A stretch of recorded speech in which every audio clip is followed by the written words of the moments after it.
terrible. Graciela, que también está los miércoles en un grupo que tenemos de Biblia de la Facultad de Teología. Me olvido de la primera hora, me olvido. Siempre cuando empiezo a grabar estoy en la segunda hora. Entonces, bueno, así que ahora comenzamos a grabar. De manera que ven, ahí está un poco esta realidad, ¿verdad? Quiero arrancar de algo que el otro día lo tratamos, pero que necesitamos refrescarlo para seguir avanzando, ¿verdad? Es un poco esa frase que el otro día la presentamos, que tiene que ver con una carta de San Juan, en donde ahí se ve claramente que se contrapone el amor al mundo, entendido como una realidad que se opone a Dios, que se opone a Dios. Es un mundo gobernado por el príncipe de este mundo, no es neutro, es una fuerza opositora, es una realidad que se opone promoviendo una cultura que no ama a Dios, se opone promoviendo un modelo de familia que no, ¿verdad? Todo se opone. Es lo que genera ese mundo, ¿verdad? Esas realidades que ese mundo genera se contraponen al amor que uno tiene al Padre, ¿no? O sea, por lo tanto, esas realidades de ese mundo no hay que amarlas. Acá dice, no amen el mundo ni las cosas mundanas. Si alguien ama el mundo, el amor del Padre no está en él. Porque todo lo que hay en el mundo es concupiscencia de la carne, concupiscencia de los ojos y soberbia de la vida. El otro día decíamos que aquí están las tres causas de los pecados, ¿no? La concupiscencia de la carne, la concupiscencia de los ojos y la soberbia de la vida. Si bien yo dije algo sobre esto, sobre la palabra concupiscencia, que a veces es entendida como una tendencia al mal, pero que en otros casos está entendida en este sentido, ¿verdad? Y nosotros también decíamos que San Ignacio de Loyola agarra y pone eh, un sinónimo, diríamos, ¿no? Vinculado para hablar de estas tendencias que aparecen en el hombre. Bueno, la concupiscencia de la carne, la concupiscencia de los ojos y la soberbia de la vida. Quiero tratar de mostrar cómo aquí está el origen, en estas expresiones está el origen de todos los pecados capitales, está aquí. Cómo en estas tres concupiscencias que aparecen aquí, la de la carne, la de los ojos y la soberbia de la vida, están los 7 pecados capitales. Refresquemos algo que el otro día dijimos y que tiene un poco que ver con esto que yo venía ahora hablando con ustedes, ¿verdad? Nosotros somos movidos por deseos. Este, eh, Tenemos un gran deseo diríamos, de una realidad. A ese deseo la teología católica le llama apetitos, apetitos. El deseo, ¿verdad? El deseo hacia dónde va? Hacia algo que queremos alcanzar, hacia un bien. Los deseos tienden hacia los bienes. En el hombre, ¿verdad? Hay deseos naturales buenos. Por ejemplo, hay un deseo que tiene que ver con la conservación de la vida. Por lo tanto, el hombre trata de cuidarse, cuidar digamos, comer, trata de no pasar frío, ¿ven? Distintas cosas porque hay un deseo bueno que tiene que ver con la conservación de la vida. Y también hay otro deseo bueno que tiene que ver con la conservación de la especie. El hombre tiene relaciones sexuales, entonces hay procreación. Estos deseos son buenos. No hay problema con los deseos buenos, pero el problema es cuando esos deseos se desordenan. Es decir, que, como bien dice esa placa que pusimos allí, ¿no? A los deseos les llamamos apetitos, pero uno podría llamarle deseos y chavo, ¿verdad? Ahora, todas esas realidades que nosotros deseamos o que apetecemos, las llamamos bienes. ¿Y cómo somos atraídos hacia esos bienes? Bueno, esos son las pasiones. Las pasiones son esos movimientos por los cuales nosotros somos atraídos hacia esos bienes, ¿verdad? Están en forma de deseo con nosotros, pero ahora queremos ir hacia ellos para alcanzarlos. Por eso las pasiones, ¿verdad? En sí mismas no son ni buenas ni malas. O sea que no es que las pasiones sean cosas malas. El asunto es cuando esas pasiones se desordenan, ¿verdad? Cuando esas pasiones se desordenan, entonces sí, allí sí entramos en una esfera complicada. De manera que, según lo que San Juan decía, hay varias clases de concupiscencias o de malos deseos. Y entonces está la concupiscencia de la carne, la concupiscencia de los ojos, y estas dos concupiscencias dan lugar a la soberbia de la vida. Reparemos un poquitito en lo que nosotros llamamos la concupiscencia de la carne. Yo les decía que hay bienes naturales que son muy buenos, que quieren por un lado conservar la especie humana, y entonces, diríamos, allí serían los bienes sexuales, ¿verdad? Los que tienen que ver con la generación, los que tienen que ver con la educación de los hijos, con la educación de la prole, y también hay otros bienes que tienen que ver con la conservación del individuo. El individuo necesita de alimento, necesita de bebida, necesita de vestido, necesita de abrigo. ¿Ven? Bienes vinculados, bienes naturales buenos, ¿no? Vinculados con esta realidad. Ahora, estos bienes naturales se pueden desordenar. Y cuando se desordenan estos bienes naturales se llaman concupiscencia de la carne. A los bienes naturales que se desordenan, vinculados, ¿verdad? O con la conservación del individuo, o con la conservación del hombre, ¿no? Al desordenarse se produce justamente esto que nosotros llamamos concupiscencia de la carne. ¿Y da lugar a qué cosas? Da lugar a dos pecados que inmediatamente uno los comprende, la gula y la lujuria. Se desordenaron. El hombre tenía que alimentarse, el hombre tenía que beber, el hombre tenía que, digamos, mantener relaciones, el hombre tenía para esos bienes naturales a los que él estaba ordenado, pero cuando se desordenaron, entonces esas realidades, ¿verdad? Esas realidades se desordenaron, entonces el hombre ahora ya no solo, diríamos, bebe adecuadamente, bebe desordenadamente. Y en virtud de que cae en la gula, ¿no? Porque recuerden que la gula es el beber o el comer, ¿no? Desordenadamente. Entonces, en la medida en que cae en eso, esto empieza a traer sobre él otros pecados. El otro día creo que ya los veíamos, las hijas de la gula, ¿no? El embotamiento de la mente, la persona no se gobierna bien, puede reírse digamos, de cualquier cosa. Viene sobre él una serie de desórdenes que aparecen allí. Y por otro lado, el sexual, y el otro día decíamos que la lujuria afecta al varón y a la mujer de manera diversa, ¿verdad? Porque en el caso de la mujer vincula más, ¿no? Lo afectivo con lo sexual, mientras que el hombre lo desvincula. Y entonces al desvincularlo, el hombre se vuelve prisionero de esta realidad. De allí que una cultura en donde la mujer ceda fácilmente a las pretensiones de tener relaciones sexuales por parte del hombre en los jóvenes, lo único que está haciendo es llevando al hombre para el lugar donde no le hace bien. Llevándolo para el lugar donde no le hace bien. Es decir, cuando la muchacha cede a las presiones del novio para que tengan relaciones sexuales, él de alguna manera, después que se sacia de eso que quiere desordenadamente, entonces después va a buscar otra. Porque en realidad es un desorden que tiene. Entonces ella allí, la misión de ella es llamarlo a la renuncia, es decir, mostrarle la importancia que tiene de que él sea capaz de gobernarse. Si no se gobierna allí, después será muy difícil que se gobiernen otras cosas. Además, en el caso de la lujuria, es un pecado capital que en esas realidades de noviazgo prepara para la fidelidad matrimonial.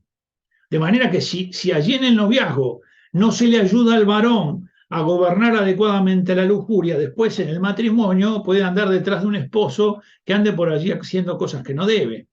Bueno, la cultura está como promoviendo, por decirlo así, la destrucción, porque a la mujer la presentan como si fuera, diríamos, un objeto, ¿no? Está vendiendo una lechuga y la muchacha la vende con poca ropa. Están vendiendo un auto y ella aparece, bueno, entonces la presenta así, y el varón entonces la mira de esa manera. Y Jesús, recuerden que ya dice al varón que tiene que tener cuidado en cómo mira. ¿Por qué? Porque en el varón el sentido es la mirada, mientras que en la mujer es el oído. El hombre como que por ver es que empieza como a moverse en una determinada dirección. En cambio en la mujer es que le hablen, es el oído, es escuchar. Es decir, no cede a la presión solamente esa inicial. Y por eso tiene ella una elevación, una maduración, y está llamada a ayudarlo a él a que salga de esa condición demasiado primaria. Pero en la cultura en la que nosotros nos movemos, lamentablemente esto no está pasando. ¿Por qué? Porque se entiende que bueno, que hay que cada uno haga lo que quiera. Y al varón lo único que se hace es lo mete en un pantano. Se lo mete en un pantano porque él no se sabe gobernar. Y solamente por una mujer que sea capaz de decirle, te tenés que aprender a gobernar, él comenzaría a luchar. Él empezaría así a luchar. Bueno, ven, ¿qué es la concupiscencia entonces de los ojos? Perdón, de la carne. Es este desorden en orden a que los bienes naturales buenos, digamos, se desordenaron. Los bienes que tienen que ver con el individuo y con su cuidado, y los bienes que tienen que ver con la conservación de la especie, se desordenaron. Y al desordenarse aparecieron los vicios. En uno está el vicio de la gula y en el otro está el vicio de la lujuria. De manera que este es uno de los elementos que tienen que ver con lo que llama San Juan la concupiscencia de la carne. ¿Y a qué hace referencia cuando dice la concupiscencia de los ojos? ¿Verdad? La concupiscencia de los ojos aquí no es el sentido de la vista, por decirlo así, no es eso, sino que aquí es más bien los ojos de la imaginación. Esto hace referencia a esos deseos más del alma, ¿verdad? Es una realidad más penetrante. Son las cosas que percibimos a través de la imaginación. Estos bienes no vienen reclamados por los movimientos de la carne, como los que recién vimos, en lo que tiene que ver con lo sexual o lo que tiene que ver con el comer, sino que en realidad vienen por la imaginación. Y en la medida en que vienen por la imaginación, ¿cuáles son esas realidades que aparecen presentes allí? Bueno, esas realidades que aparecen presentes allí son justamente el que queremos ser aprobados, queridos, estimados, considerados, tenidos en cuenta. ¿Ven? Acá está, digamos, cómo la imaginación es la que trae estas cosas. No es una necesidad natural como en las anteriores. Y por eso esta distinción entre la concupiscencia de los ojos y la concupiscencia de la carne. Por eso, a este tipo de bienes, ¿qué cosas le pertenecen? La buena fama, el prestigio, la gloria, de manera que son como las cosas que apetece el alma. ¿Ven? Son como las cosas que apetece el alma. Y hacia dónde se dirigen: a ser bien visto, a ser bien mirado, a ser atractivo, a ser atrayente, ¿no? De manera que tienen que ver un poco con las cualidades personales, tanto físicas como espirituales, tienen que ver con lo que uno tiene. Entonces ven hacia dónde va el tema de la concupiscencia de los ojos. Cuando esto se desordena, cuando estas realidades se desordenan, entonces uno de alguna manera quiere ver y ser visto, quiere aparentar y aparecer. Los bienes de la imaginación, y allí viene todo lo que uno puede tener como título, siendo doctor o ingeniero. Entonces quiere reconocimiento, quiere que lo miren de otra manera, quiere que lo reverencien, quiere que le permitan pasar primero, ¿verdad? Y eso pasa en un médico, en un doctor, ¿no? Que pasa también a veces en un padre de familia que quiere cierto reconocimiento, porque no solo por ser padre, sino porque de pronto reclama que siendo el jefe de una empresa tiene un conocimiento que los demás no tienen. Es decir, bienes, ¿verdad? Y de hecho aquí también aparece todo lo que tiene que ver después con lo que uno tiene, la casa que tiene, el auto que tiene, las cosas, es decir, aparentar, aparecer, cuando se desordena, ¿no? Vuelvo a insistir con lo mismo. La concupiscencia de los ojos es la que me reclama la imaginación. Son esas formas de ver, de ser visto, de aparecer, de aparentar. No es lo otro que es la concupiscencia de la carne, la concupiscencia de los ojos. De manera que a esta concupiscencia, la segunda, ¿qué pecados capitales le corresponderían? La vanidad, la avaricia y la envidia.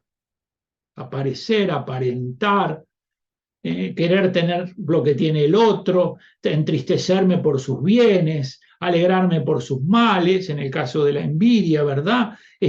No tener límite para ver cómo hago para tener más de lo que tengo. Entonces, ven cómo en estos dos concupiscencias, la de la carne y la de los ojos, hemos visto 5 pecados capitales.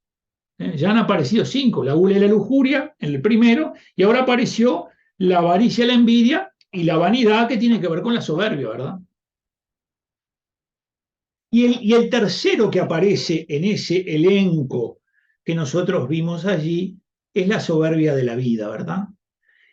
La soberbia de la vida, como bien dice la placa, es grave y es el peor, porque en realidad es como una voluntad torcida de vivir solo para esta vida, de solamente mirar esta vida, de tratar de sentirme que no necesito a Dios y que incluso yo puedo ser mi Dios, yo puedo a mí darme las cosas que necesito, me basto a mí mismo, ¿verdad?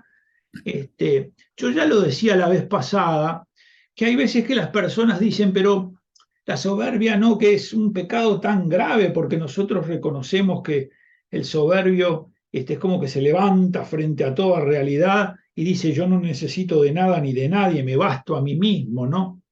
Pero, y lo decíamos la vez pasada para tenerlo en cuenta, pero la soberbia se manifiesta en las primeras edades de la vida bajo la forma de capricho. El capricho es como un elemento que va ¿no? adentrándonos poco a poco en la soberbia, ¿verdad? El caprichoso está aferrado a su voluntad, está aferrado a su voluntad. Quieren que hagan lo que él quiere, y por lo tanto no quiere hacer la voluntad de Dios, no quiere. Quiere que Dios venga a cumplir, él que venga a cumplir su voluntad, ¿verdad?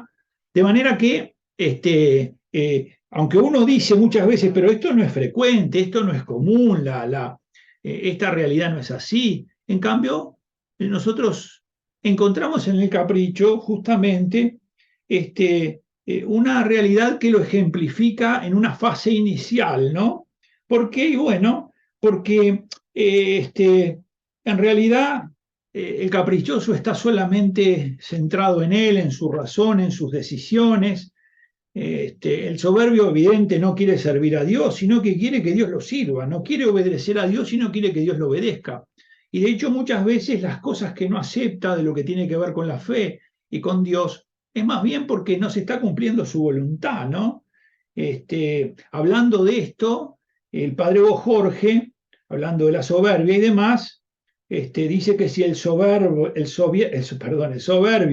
tuviera que rezar el Padre Nuestro, lo rezaría diciendo, glorificado sea mi nombre, venga mi reino, hágase mi voluntad. Es decir, ¿no? Es como que no necesita de otra realidad, no necesita de otra cosa. De manera que aquí están en las 3 expresiones que San Juan ha puesto, concupiscencia de la carne, gula, ¿no? y lujuria. Concupiscencia de los ojos, entendiendo los ojos allí, no por las cosas que me reclama la carne, que cuando se desordena, ¿no? Sino las cosas que me reclama el espíritu, el alma, que tienen que ver más con esas otras realidades, ¿no?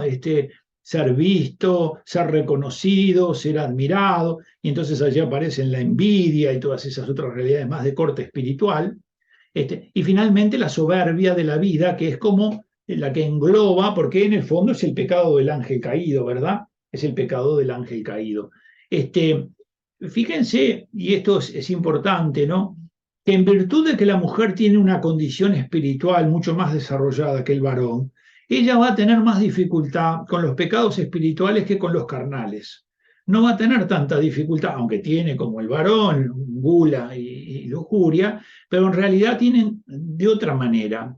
Y en el caso del varón va a tener también esos pecados espirituales, envidia, avaricia, pero en él algunas de estas cosas van a estar más mitigadas, mientras que en la mujer a veces esto se va a volver un poco más complicado porque por esa dimensión más espiritual que tiene, que también en este sentido la pone en una tentación más espiritual. Está claro que no resulta sencillo porque la mujer cuida las relaciones, ¿no? Acuérdense que en el designio de Dios, cuando viene sobre el varón y la mujer una palabra de Dios para decirle a cada uno cuáles son las consecuencias de su pecado, al varón se le habla de cosas exteriores. Se le dice que va a trabajar y va a pasar muchas fatigas, se le dice que va a tratar de plantar y cosas y que le van a crecer cardos y espinas, se le dice tal cosa, se le dice tal, pero todos son hacia afuera. En cambio a ella se le dice que va a parir con dolor los hijos, se le dice que va a ir hacia su esposo, pero que su esposo lo dominará. En ella son hacia adentro sus luchas, sus batallas. Y eso tiene que ver con esa alma femenina que tiene, ¿verdad?, una elevación mayor, aunque no es fácil definir esto, no es fácil, ni es sencillo, pero de hecho es así, es la realidad, es así. Entonces tendrá él batallas más hacia el lado de la concupiscencia de la carne, ¿no?, la gula y la lujuria, y ella las va a tener más hacia la concupiscencia de los ojos en el sentido de envidia, esas otras realidades, porque son más espirituales, porque en realidad ella, como está preocupada de las relaciones, y como diríamos, él quiere poner los ladrillos para tener la casa, pero ella quiere que los que viven dentro de la casa se relacionen, entonces está el cuidado de esas realidades interiores. Entonces, si esos son sus amores y esos son sus temores, ella va a padecer justamente por todas esas realidades. ¿Y por qué se va a dar en ella el padecimiento? Porque ella va a ir hasta el extremo para ver cómo salva las cosas, con los hijos, con el esposo, va hasta el extremo para ver cómo salva las cosas. Pero claro, al quedar tan sobre el extremo, ¿qué pasa? Puede dar un paso más allá. Y al darlo, entonces se desordena. ¿Y cuál es el desorden que pasa allí? Que de alguna manera se vuelve Dios para los suyos. Y al volverse Dios para los suyos, bueno, obvio, no es Dios. Entonces no quiere que se enfermen, no quiere que se mueran, no quiere que tengan fracasos, no quiere que no les vayan bien las cosas. En cambio, mientras que el varón va como aceptando las cosas y va, ¿verdad?, dejando que las cosas transcurran, ¿no? Ella no, porque los ama mucho y entonces quiere liberarlos de un montón de cosas, pero no puede. Y entonces sufre sus tentaciones que van más en el plano espiritual. Y por eso el diablo ataca con los pensamientos muchísimo más a la mujer que al varón.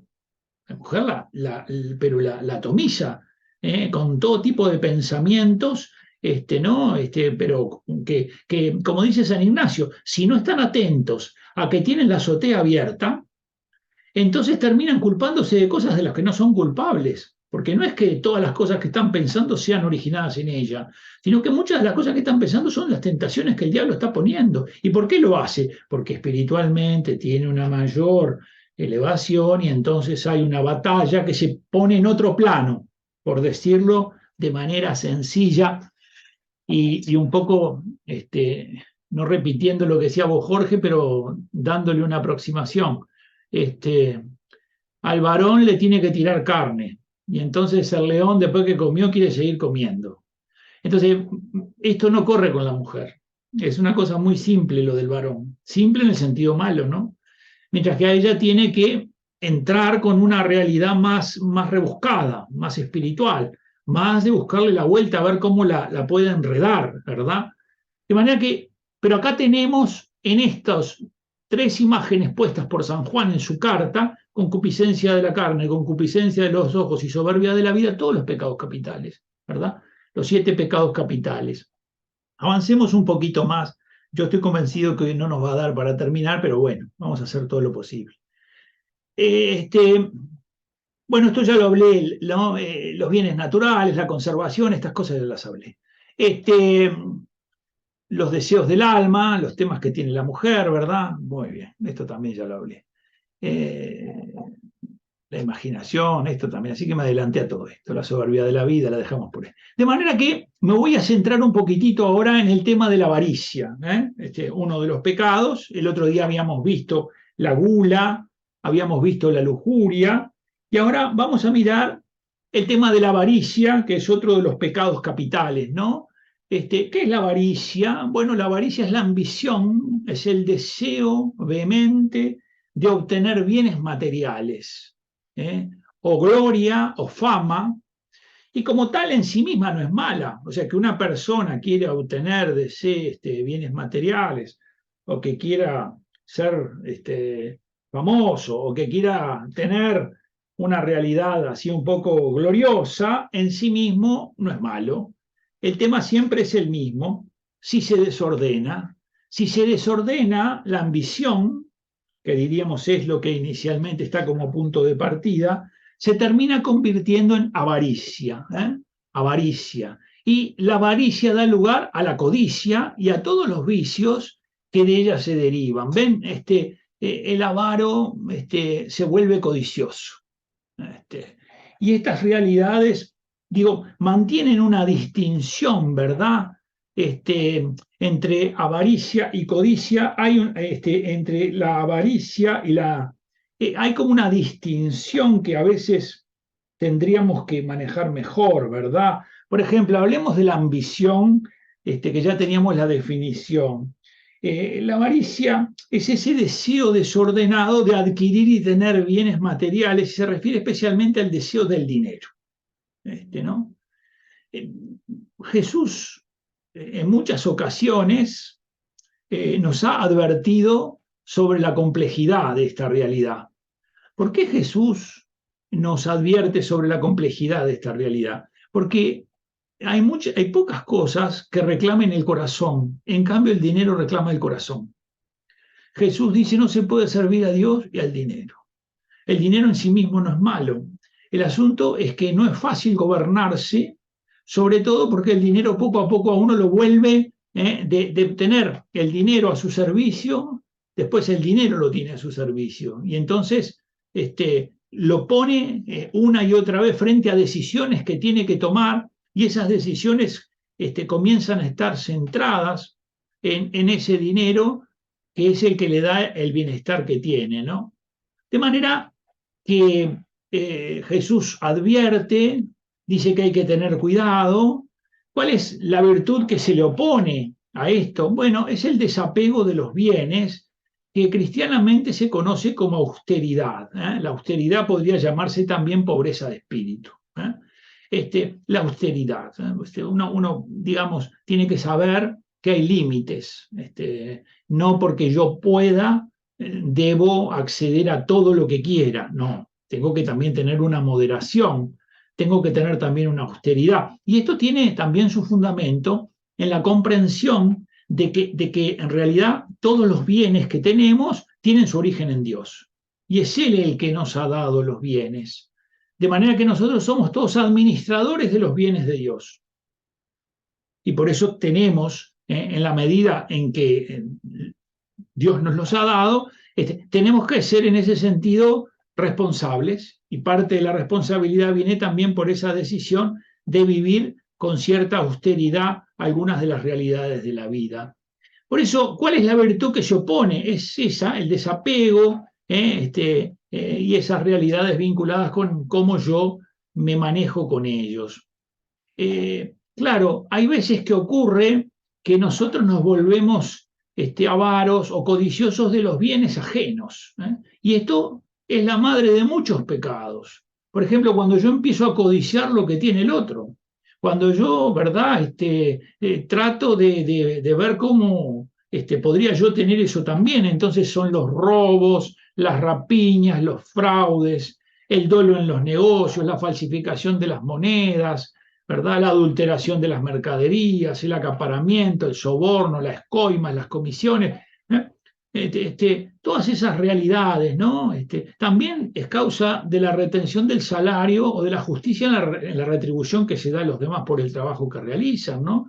Que es uno de los pecados que clama al cielo. Bueno, San Ignacio, en esa meditación de las dos banderas, enseña que Lucifer da instrucciones a los demonios, y dice que lo primero que hay que hacer es tentar de codicia de riquezas. O sea que San Ignacio avisora que hay por aquí una puerta, ¿no?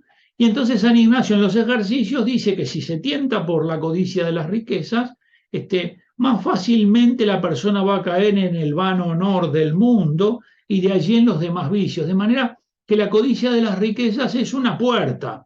Recuerden ustedes que el mismo Jesús en la parábola del sembrador advierte sobre cómo esto se vuelve complejo, porque en la parábola del sembrador está la semilla que cayó al borde del camino, se la comieron los pájaros. Está la que cayó entre piedras, y esa, cuando quiso arraigar, no tenía raíces, porque estaba muy superficialmente. Pero estaba la que al crecer creció entre abrojos, ¿no? Y cuando Jesús a los discípulos les explica estas parábolas y les dice lo que significa cada cosa, cómo la semilla de la palabra que ha sido sembrada por Dios, el demonio viene y la quiere sacar inmediatamente para que no arraigue en el corazón de esa persona en la que creció al borde del camino, ¿verdad? Cómo algunos se alegran de recibir la palabra de Dios y de recibir la invitación de Dios, pero en la medida en que tienen que perseverar, que tienen que avanzar, entonces no tienen raíces, y cuando aparecen algunas dificultades, algunas adversidades, entonces no las pueden enfrentar, y entonces es la que está entre piedras, no tiene raíces. Y la tercera dice que tiene que ver con las preocupaciones de la vida y el afán de las riquezas. Es decir, da incluso dos realidades bien claras, ¿verdad? Esa que crece entre zarzas, que crece como enzarzada, ¿no? Es como que está sofocada porque todo el pensamiento, todas las realidades van en esta misma dirección, y entonces la persona justamente vive muy pendiente de ellas para ver cómo las alcanza, cómo las hace suyas. De manera que, como San Ignacio bien enseña en las dos banderas, el diablo dice que la puerta para entrar muchas veces es la codicia de las riquezas, ¿no? Y que luego de la codicia vendrá el vano honor del mundo, y allí vendrán los demás vicios, ¿no? La avaricia tiene un poco que ver con la falta de conocimiento y de amor que un hombre debe tener al Dios verdadero, ¿no? Es como una falta de caridad, este, lo cual es necesario como reconocer, ¿no? Reconocer bien. Eh, Dice un texto conocido: así como explota la tierra sin amarla, por amor a sí mismo, incurriendo en la avaricia, así también tiene la misma actitud ante su esposa, incurriendo en la lujuria. Así se comprende lo que la Escritura dice, que en el fondo la idolatría, la fornicación y la avaricia son la misma cosa, es decir, son realidades que van en la misma dirección. Y veamos un poquitito la austeridad, que es como la virtud contraria, ¿no? Hay que ir por ese lado, la austeridad. Entonces, yo tengo problemas. ¿Por qué? Porque a veces he buscado darle a mi familia un sustento y he tratado de dar una cierta consolidación a nuestra familia, y esto a veces ha ido más allá. He ido no teniendo tiempo, mi cabeza ha estado casi las 24 horas pensando en ver cómo mantengo el estatus que tengo, y continuamente veo que para todos los problemas que tengo me parece que todos se solucionan si logramos un buen sustento económico, ¿verdad? Estas cosas que empiezan así, diríamos, de buena manera, después empiezan a tener sus dificultades, y entonces cristianamente la virtud justamente que hay que plantearle a las personas que se encuentran así es la austeridad, ¿verdad? Es ir creando un desapego de bienes, es ir creando un desapego de bienes. ¿Cómo se logra este desapego de bienes? A veces se logra con actos de generosidad, pero cuando yo, y esto era un poco lo que les contaba con el ejemplo de esta persona que estaba un poco irascible, cuando yo de pronto he decidido con generosidad desprenderme de algún bien, no lo hago de corazón, no importa, porque estás en una batalla para desarraigar un vicio, y esto no se hace sin lucha. Pero yo he decidido, tenía 3 camperas y he decidido regalar una, y he decidido regalar incluso la que más me gustaba. Entonces, y cuando voy a regalarla, y cuando la voy a dar, salgo caminando enojado. Hay que hacerlo, porque acá no se trata de sentirse feliz y contento. Se trata de ejercitar una virtud que va a ir fortaleciéndonos para que crezca en nosotros el desapego a los bienes, para que vaya creciendo el desapego a los bienes. Es decir, desapegarse de los bienes supone que los bienes no me tienen por dueño, sino que yo puedo utilizar un bien en una manera razonable, ¿verdad? Y que de alguna manera no vivo solamente en el horizonte de ellos, ni para tenerlos, ni para multiplicarlos, de manera que en este caso la austeridad es una virtud importante. Dice: la austeridad y el desapego liberan interiormente de las esclavitudes de los deseos frente a los bienes de este mundo. Ya habíamos visto la importancia, ¿no?, de cómo la virtud va a ir en contra del vicio. También se opone a la avaricia la generosidad, la beneficencia, ¿no? Y que se manifiesta en el ejemplo también de la limosna. Todas estas realidades. Por eso, digamos, hay que entender la lógica de esto. La lógica de esto es el ejercicio frecuente, permanente. ¿Para qué? Para que sea cada vez más fácil la práctica de la virtud y que se vaya desarraigando el vicio. Vayamos entonces ahora a otro de los vicios capitales, la soberbia, ¿no? La soberbia que sabemos es el deseo desordenado de la excelencia propia, ¿verdad? La virtud que se opone a la soberbia es la humildad, ¿no? El humilde obedece, el humilde busca la gloria de Dios y bendice y alaba al Señor. Y el humilde tiene una condición muy importante, quiere estar en el lugar que le corresponde. No quiere estar en el lugar que no le corresponde.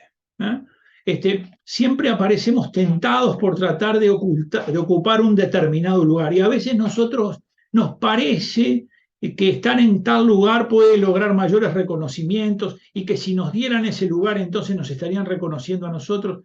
En realidad el humilde tiene que cultivar interiormente el deseo de estar donde tiene que estar, donde le corresponde. Si él está donde le corresponde, cumplirá la misión que Dios le ha encomendado.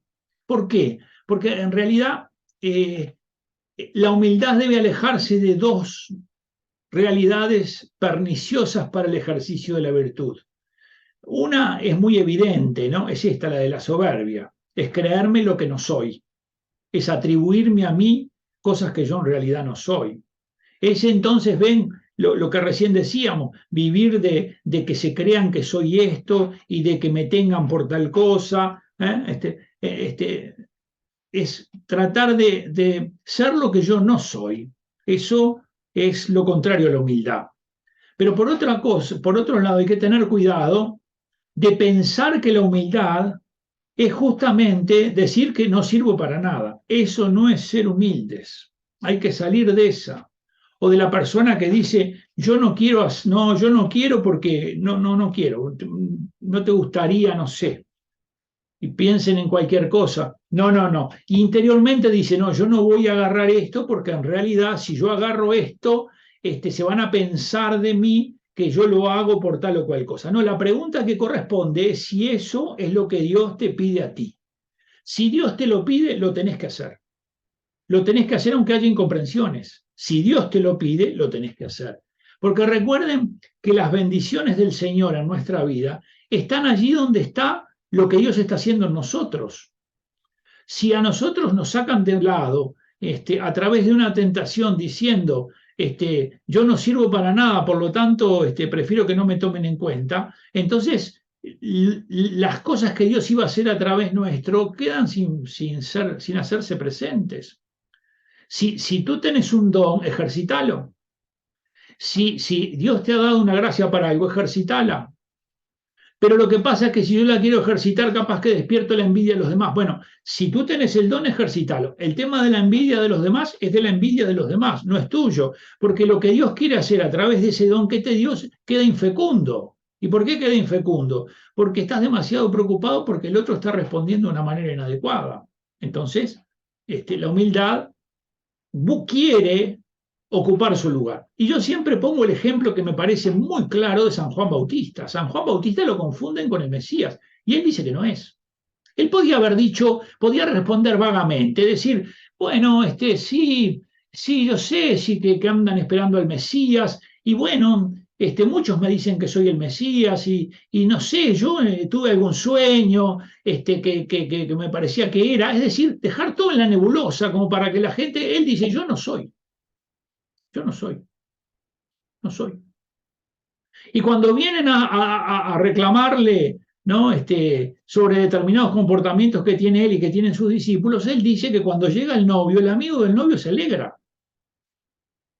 Entonces él dice, yo no soy el novio, yo no soy el novio. Pero cuando llega el novio, yo no me entristezco, me alegro. Y ahora cumplo mi misión desde esta otra realidad, ¿no? Entonces, qué importante, ¿verdad? Y cuánto bien hace la humildad. Si no hay humildad, no puede haber santidad. La base de la santidad es la humildad. El santo es alguien humilde. Ha encontrado su lugar. ¿Por qué ha encontrado su lugar? Primero porque está frente a Dios y frente a Dios sabe que Él es realmente pecador y que el valor que tiene que ver con la sangre de Jesucristo, es decir, con que Cristo lo ha rescatado entregando su propia sangre, pero que esa sangre no le da a Él como el poder decir que Él es maravilloso, magnífico y demás, nada de eso. De manera que frente a Dios reconoce quién es Dios, reconoce su grandeza, reconoce su santidad, reconoce su poder, y al mismo tiempo se reconoce Él, reconoce que no es Dios, que es dependiente de Dios, reconoce que no es santo, pero que Dios lo invita a ser su hijo y que por lo tanto está en un camino de querer ser santo, reconoce que tiene diversos obstáculos para alcanzarlo. La humildad le permite reconocer y por eso cuando comenzamos nosotros la cuaresma, comienza con esa, ahora a veces se dice y a veces no, polvo eres y en polvo te convertirás. Es decir, toma conciencia de lo que eres, toma conciencia. Es decir, eres esto, eres frágil, eres pobre, eres necesitado, pero Dios te ha llamado a ser su hijo. Y ahí está el milagro, la maravilla. Es decir, que aunque uno toma conciencia de eso, no se queda en eso, sino que ve la llamada de Dios y entonces acude a la llamada de Dios. Y de hecho, evidentemente, el modelo por excelencia de humildad es la Virgen María, ¿no? Ella es la que nos muestra el camino de la humildad. Por eso, la virtud contraria para la soberbia, para la vanagloria, para la vanidad, para todas esas realidades, ¿no? A veces la soberbia se ve menos en nosotros, pero sí la vanagloria, ¿no? Que es una suerte de deseo de prestigio, de fama, de aplauso, de admiración, de aprobación, o por lo menos de aceptación, ¿verdad? Y a ella la virtud que se le opone es la de la modestia. El modesto no busca su propia gloria ni quiere imponerse a los otros. Es el que ha ocupado su lugar, aguarda justamente pacientemente lo que debe hacer, cuando le corresponde lo hace, sabiendo que es el Señor el que lo invita a que pueda vivir así. De manera que a la soberbia pertenecen también ciertas actitudes ante el prójimo, ¿no? Como por ejemplo el egoísmo, el egocentrismo, el orgullo, el afán de ser primero, ser más que los demás. Se genera una suerte de violencia o prepotencia porque a veces se quiere someter a los demás. Esto a veces ocurre también al interior de la familia, con la pareja, con los padres, con los hijos, los hermanos, ¿no? Someter a los demás a sus deseos, a sus caprichos.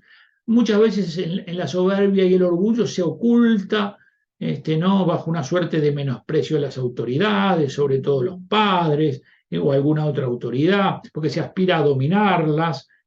A veces se vuelve en menosprecio de los demás, que pueden incluso también estar en las relaciones con el esposo o la esposa, el poner la confianza solo en sí mismo y la ira ante cualquier contradicción, que esto es una realidad que se hace visible y que es como podríamos decir la que a veces llama a tratar de hacer un juicio un poco más cuidado de la situación, ¿no?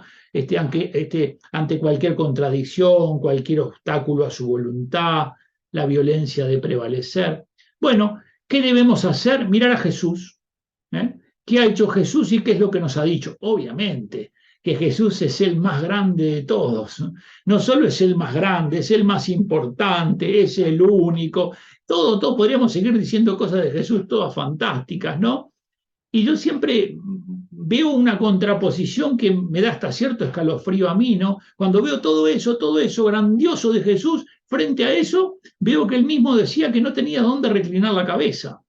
De manera que cómo Jesús pudo vivir siendo quien era y pudiendo lo que podía de esa manera, ¿verdad? Bueno, porque Jesús sabía cuál era la voluntad del Padre y quería cumplirla, y por lo tanto sabía que por ese camino de la voluntad del Padre era por donde iba a llegar la salvación a los hombres. Por eso, el humilde, es más, dice el texto del Evangelio, ¿verdad? Aprended de mí que soy humilde y manso de corazón y encontrarás descanso para vuestras almas. Por eso, ¿no?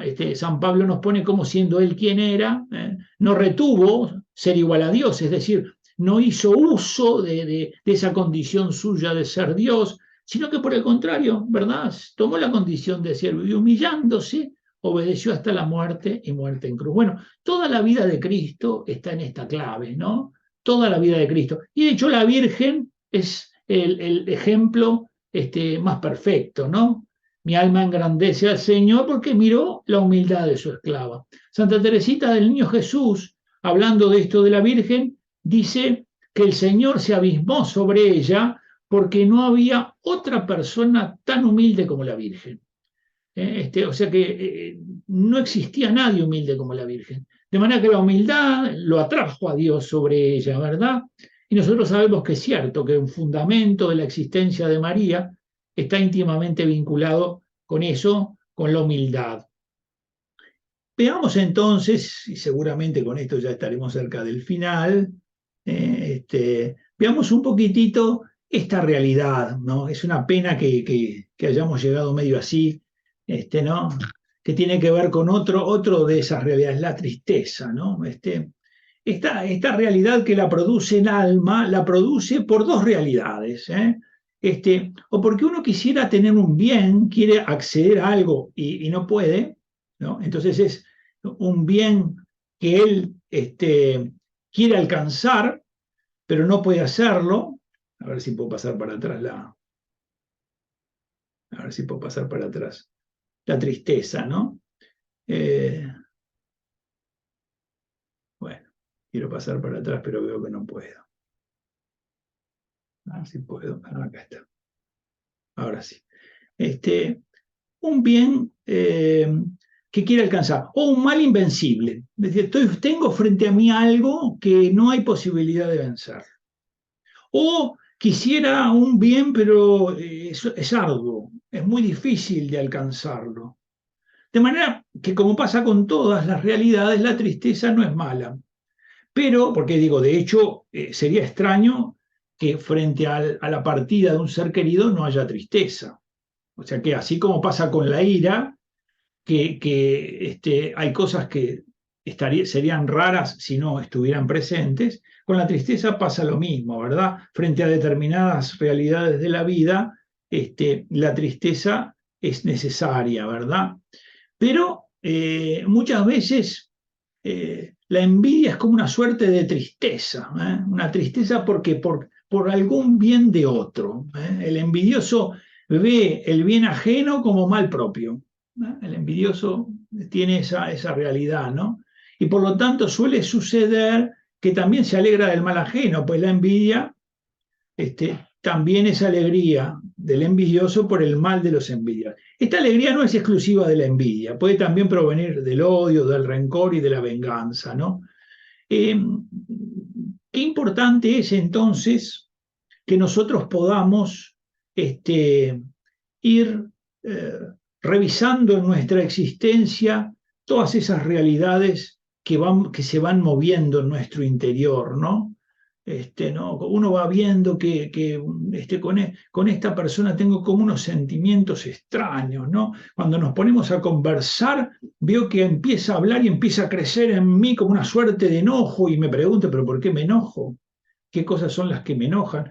Tal vez sería bueno preguntarse, ¿por estas cosas que me enojo se enoja Dios? No, entonces no me tengo que enojar yo tampoco. Pero de hecho, a veces me voy dando cuenta que como que vamos subiendo los dos la temperatura, hablando mal de otros, pero no criticando, sino hablando mal del país en el que vivimos, hablando mal de esto, pero como que a veces hay relaciones que no nos ayudan y nos van como quitando la paz, empezamos a perder la paz. Y esto es un poco por lo que debemos luchar, es decir, debemos luchar para ver cómo vamos poniendo nombre y nos vamos conociendo. Y sabiendo que cuando en nosotros hay hábitos y que estos hábitos son malos, van a traer otras realidades malas sobre nosotros.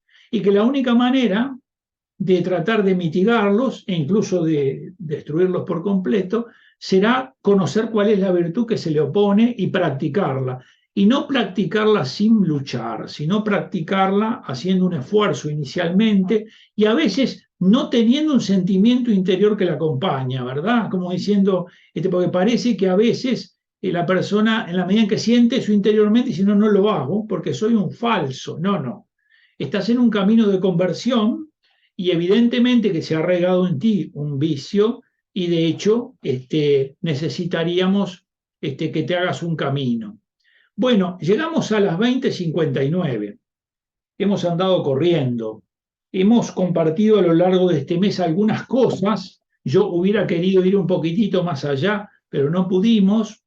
Quería agregar a esto las bienaventuranzas, pero no pudimos hacerlo. ¿Cuál ha sido la intención de todo esto? Me dice que tengo el internet inestable. No sé si se me habrán llevado el cable de internet también. La intención es, acuérdense, si vos vas viendo en tu vida estas cosas a las que a veces no prestas atención, ¿no? Entonces vos vas a empezar como a reparar un poquitito más. Y después ese examen de conciencia previo a la confesión no va a ser tan necesario porque vos ya vas a tener claro sobre qué cosas estás especialmente trabajando, sobre qué cosas estás viendo cómo las vas ordenando. Y al mismo tiempo te vas conociendo, ya visualizás algunas realidades, y ese conocimiento también te va haciendo buscar, como me pasó a mí el otro día con esta persona con la que conversaba, que me decía, bueno, pero ¿cuál es la virtud contraria? Yo le dije, mira, la virtud contraria es la amabilidad. Entonces, tenés que tratar de ser amable. Sí, pero no tengo ganas de ser amable, pero no se trata de tener ganas, se trata de empezar a ejercitar una virtud, porque después pueden empezar a venir las ganas, pero inicialmente hay una batalla, hay una lucha, uno no tiene ganas de hacer eso. Bueno, de la misma manera nos pasa también en otras cosas de la vida espiritual.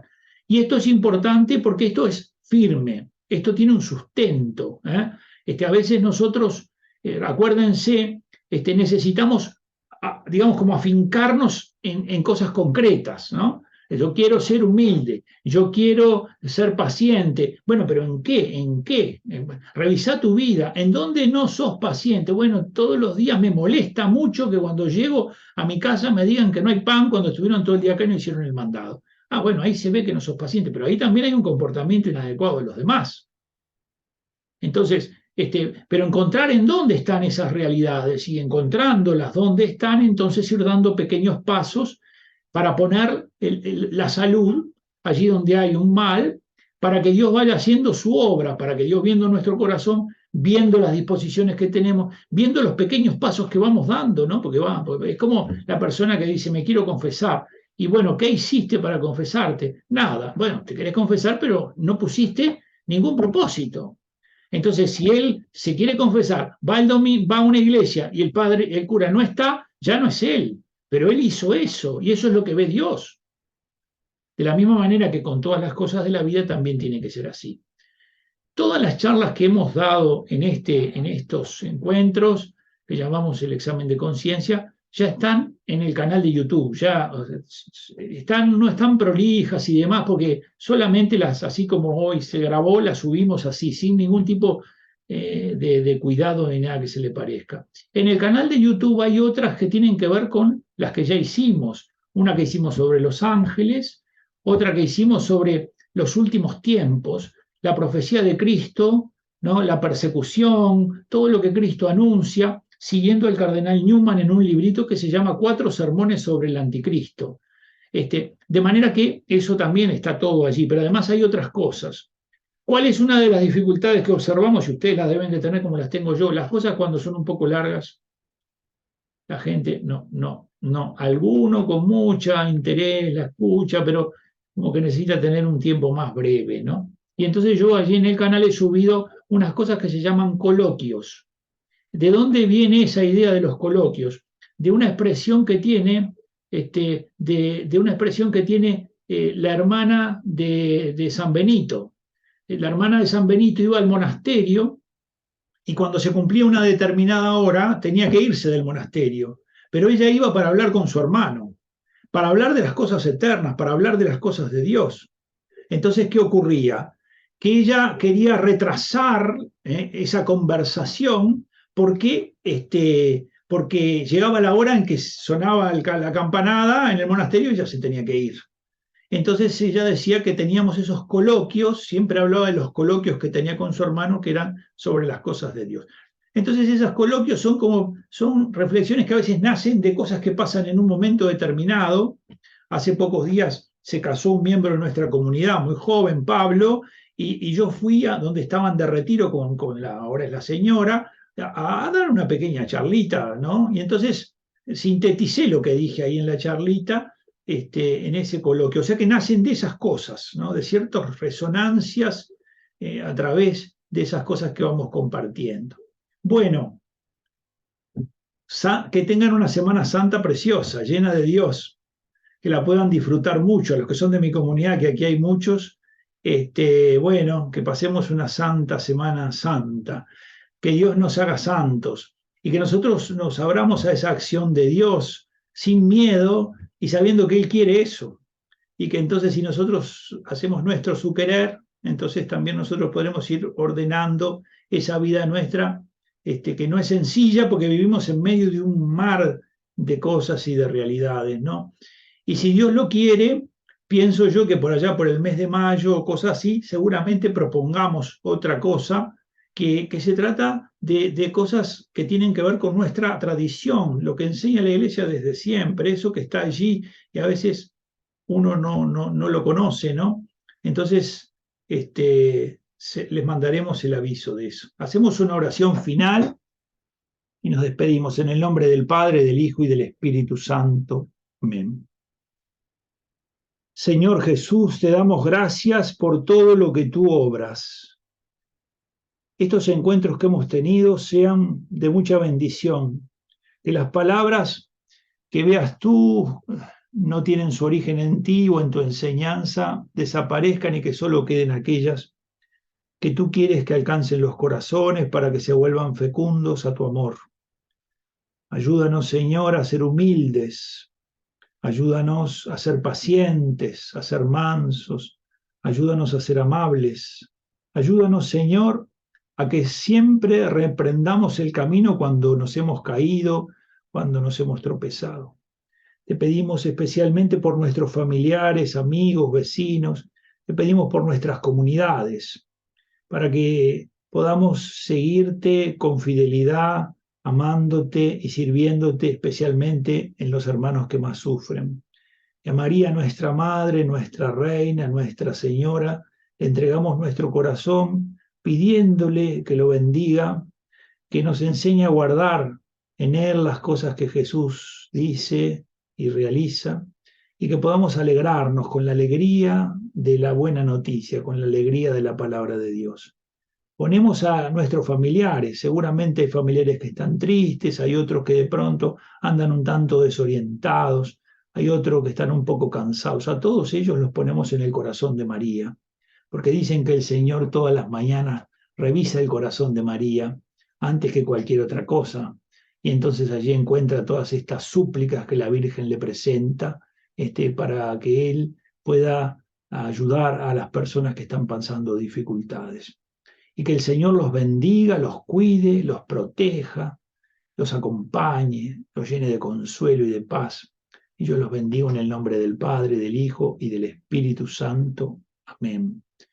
Que Dios los bendiga y los cuide mucho. Muchas gracias. Buenas noches. Gracias, Jorge, divino. Gracias. Gracias a todos ustedes. Muchas gracias. Muchas gracias, Jorge. Gracias. Adiós. Bueno, saludo a la gente de Artigas que también andaba por ahí. A todos los que andan por ahí. Y acá desde Bella Unión lo estamos escuchando. Bueno, abrazo para todos y feliz Semana Santa. Bueno, bendito sea Dios.